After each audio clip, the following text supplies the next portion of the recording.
And Al Gore's own blog post couldn't even get up alarm. You know why? Because Antarctica has been gaining ice. The bulk of Antarctica has been cooling. So Al Gore failed to even spin himself. His own blog posts were so dull on Antarctica, and the media ignored him. So Al Gore is getting the ultimate. He's not getting praised. He's not even being attacked. He's being ignored. It's a shocking development, just to begin with Al Gore. Beyond that, you mentioned in Germany, major global warming scientists are reversing themselves, becoming skeptical. The major German media, Der Spiegel and others, it's my headline at Climate Depot, they're covering this shockingly and showing the people. They're calling them CO2 lies. The German media is waking up. Who would have ever thought you would see this day that it's happening?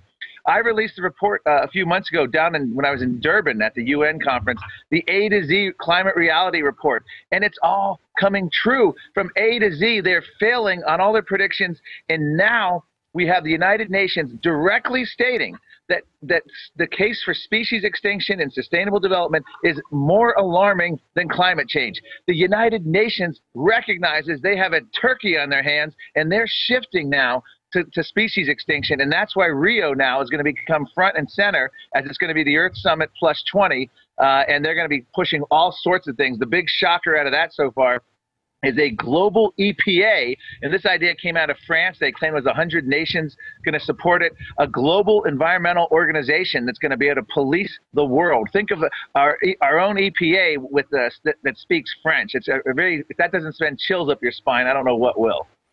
Wow, and I also saw even in the New York Times a few weeks ago, a whole bunch of top scientists sent letters saying global warming's overblown and a fraud, and they even published it. So clearly they are trying to kill this discredited fraud, kind of like in the 70s they said we'd all be frozen by 2000 and, you know, give the Club of Rome money and shut off development. Really, it's about the monopoly men, the eugenicists, having control of society. But it's the same UN fraudsters that everybody knows is attached to this. Just because they roll out a bunch of bull about species extinction when they're finding hundreds of new species every month, I was just reading the other day, I mean, that fear-mongering isn't going to sell. So can you speak to that? But then I want to expand into the fact that, well, okay, they're exposed, but they're not going away. They're just sitting there still ruling us. Yes. In fact, you know, before species, you mentioned global cooling. It's the same solutions regardless of the environmental problem. When they were talking about global cooling in the 1970s, you could actually pull out direct quotes about how we need more power and control. Scientists need to geoengineer the climate. They were talking about pouring black soot on the ice cap so that it wouldn't grow. They were talking about how tipping points, we must act now before it's too late to prevent man-made global cooling. So, and then they shifted there over into deforestation, save the Amazon, the tropical rainforest scare. That was huge for decades, and they propagandized kids with that as well. And then that fades away. Then they bring up global warming. Before that, we had overpopulation back in the late 60s and the 1970s. And as we mentioned, John Lennon, the ex-Beatle, actually is the one who ridiculed Dick Cavett on his TV show and made a chump out of Obama's science advisor, John Holdren, and said overpopulation was overblown. So if you go back, every eco-scare is designed for regulation and control. It doesn't matter what the actual science is behind it. Right now, species extinction is going to be one of the biggest things everyone hears about between now and June at this next UN conference.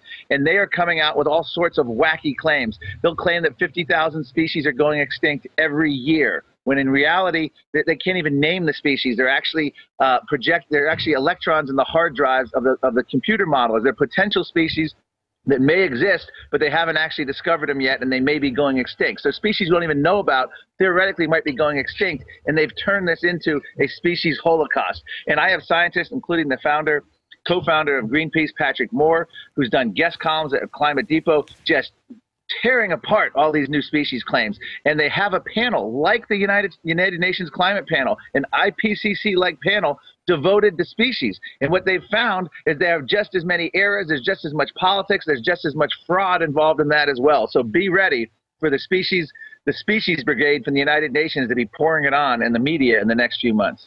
So that's their new attack, which is an old one. Here in Austin with Save Our Springs, they took tens of thousands of acres from ranchers and farmers, adverse possession, a few cents on the dollar. And then the very environmental groups turned around and built hotels and million-dollar ranchettes and sold it. and they said it was for a golden cheek warbler bird that's just all over the place. They've been caught planting different groups, as you know, cave bugs in areas to shut them down, planting kangaroo rats. They've been caught planting different species. What the EPA got caught planting birds in Colorado. Remember that? I mean, they're constantly getting caught, and really they're just mafias. These aren't even well-meaning environmentalists. I mean, Mark, from your research, aren't these just criminal land grabbers? Yeah, it's all about bureaucratic bean counters, and it's about people with other agendas behind the scene. In the 1990s, I covered the alleged endangered desert tortoise on a mining operation in the Mojave Desert. It's actually a rare earth mineral, lanthanides, that we need for catalytic converters and other things. And this is something that they actually claim the desert tortoise was endangered. Well, we looked it up. I had a biologist there, and we studied it on the scene in the Mojave Desert. It turns out the endangered tortoise, the desert tortoise, was not endangered species, but around the edges of its habitat, it literally, where all species have less of them, they declare the edges of their natural habitat an endangered area. So it was regionally endangered. In other words, the species itself was doing fine, but because the mine was in an area that was at the edge of the habitat of the desert tortoise, they declared it an endangered species. So you can do that with any animal. Well, even let me stop right there. Animal. Let's take polar bears. Anybody can look this up. But depending on the number, they've increased 3 to 5 times. The Russians say 5 times. Canada says 4 times. U.S. says 3.5 times, as you know. This is all on record. Al Gore thinks we're so dumb, he shows animations of a baby polar bear that can't swim and is going to drown. This is how dumb. And then the numbers have exploded. All over Canada, they're robbing people's trash, killing people, killing family dogs. They're running around like roaches. Bald eagles in some areas. I saw one just the other day. There's bald eagles all over the place. They're telling you there's no bald eagles. Let us take your property. I mean, it's so transparent. Now they've gone through these frauds over and over again. Is it ever going to come to an end? Is there any way to rout them? Take Austin, Texas. I mean, it is a criminal cabal who rules and steals whatever they want and says, we're charging you more, it's for the earth. I mean, how do I stop them? Well, here's the bottom line. It's going to continue because we allow it to continue. If you look at the presidential debates these years, the presidential candidates, I don't know of any candidates calling for full withdrawal from the United Nations for this kind of utter nonsense. There's not a single candidate that's called for the withdrawal of the United Nations climate process. In fact, we can expect a President Romney to accelerate it. President Obama hasn't even, probably you could argue, has done less than George Bush did. George Bush was committed to this. The first George Herbert Walker Bush, got us into this whole mess at the Earth Summit. So whenever you give people like the United Nations legitimacy, funding, home, and intellectual support like Republican and Democrat administrations do, you are spawning this nonsense to go decades into the future. Until someone stands up to the green lobby and makes things change, it's going to continue. And sadly, I don't see that on the horizon. They have cast themselves as our saviors. They have sold everybody on this idea that they're the good guys. If we don't agree with them and give them all our money, we're the bad guys. We're bad to have kids. They teach that in the news. Depression's good because it cuts our carbon footprint. Don't use oil because it's running out, and all the studies show they're finding more. But here's Bloomberg. It just seems on every front, people are turning against them. Reality is turning against them. Peak oil scare fades as shale, deep water wells gush crude. And now they're finding old wells all over the world are refilling, and more scientists are saying, you know what? This stuff is not coming from dinosaur blood or dinosaur oil. This is coming somewhere else. Wells are refilling. How does that fit into their scaremongering? On every front, they're being reversed. It does, yeah. We're facing now actual energy independence. We're going to be a net energy exporter of natural gas by 2016. Technology and free markets and allowing people and allowing stuff. And the reason natural gas has exploded is because mostly they were state and local regulations. Had the federal government been heavily involved in that, this whole thing would have been squashed early on. Thank God President Obama hasn't been able to get his hands on this kind of development, because his own science advisor, John Holdren's on record as saying one of the hazards of a free society is cheap energy, abundant energy. This is their enemy. And we are actually now, through technology, going to be proving all of the Greens wrong and making a mockery of them. Well, well said. I mean, this is such a diabolical plan, and they admit it's about a power grab. They admit it's about a global government, and you're going to be on the radio tomorrow breaking more of this down with us. Mark Moreno, Climate Depot, thank you so much for joining us, and I look forward to talking to you tomorrow. Thank you, Alex. Thank you. Thank you. Wow. I mean, he's totally vindicated. We're vindicated. I mean, this is just such a ridiculous takeover that we're dealing with here. I mean, here's an example out of Scientific American. We'll show you a document cam shot of that. Lake Vostok is almost breached for 20 million years, reportedly drilled by the Russians. And they say in the next 24 hours or so that they're going to break through into this. And here's the Scientific American article on it. And the media is freaking out over it, saying they shouldn't be allowed to drill in because this is 20-million-year-old organisms down in there. I'll guarantee you stuff's gotten down in there. And how dare you contaminate it?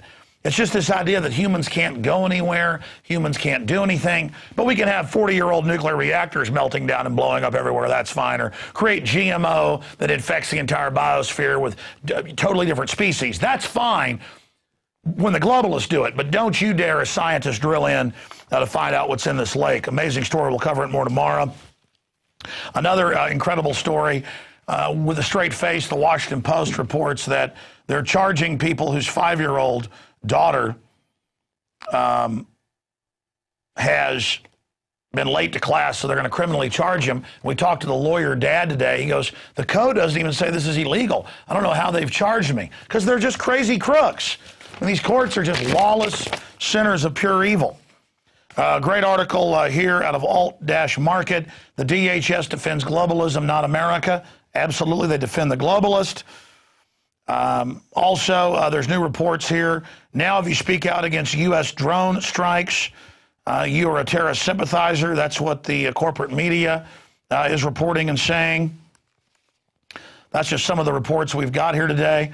Another one, FBI paying cash for a cup of coffee, a potential indicator of terrorist activity. Now, if you pay for a $2 cup of coffee or a $1 bottle of water, cash is evil.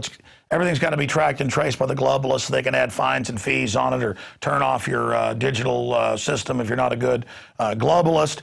And I, of course, have issued a worldwide alert that I just see all the preconditioning and propaganda going on that I saw right before 9/11, now blaming domestic groups. Reuters has a report where they're saying, domestic groups are the biggest threat and that, libertarians are basically terrorists. Here's that.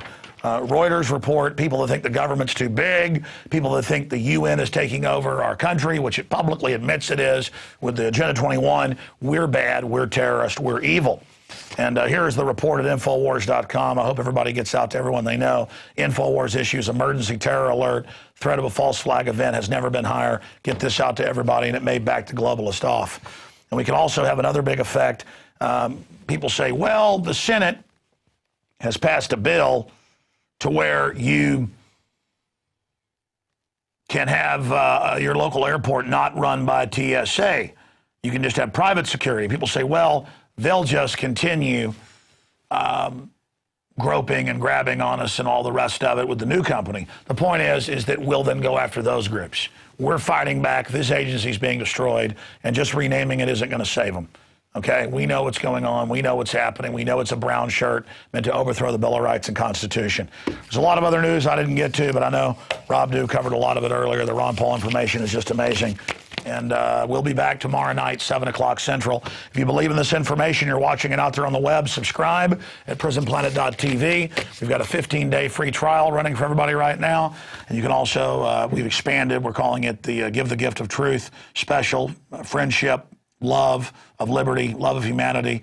In the month of February, 44% off on a yearly membership. We're extending that right now at PrisonPlanet.tv. Couldn't do it without you. Great job to crew. We'll see you back tomorrow.